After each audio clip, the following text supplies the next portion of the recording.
Middle east में तनाव कम होने के बजाय बढ़ता ही जा रहा है। हमले रुकने का नाम नहीं ले रहे।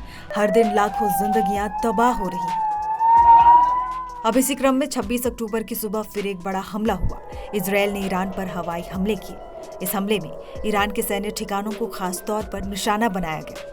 सूत्रों के अनुसार इजरायल ने ईरान के जिन ठिकानों पर अपनी मिसाइलें दागी, ये ईरान का गुप्त परमाणु सैन्य ठिकाना था।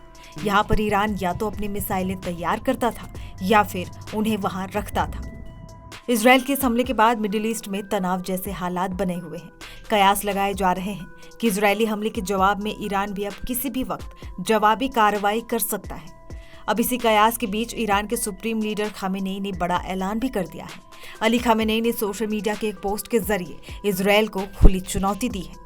अपनी इस पोस्ट में खामेनेई ने लिखा है कि ईरान के संबंध में जायोनी गलत अनुमान लगा रहे हैं। वे ईरान को नहीं जानते।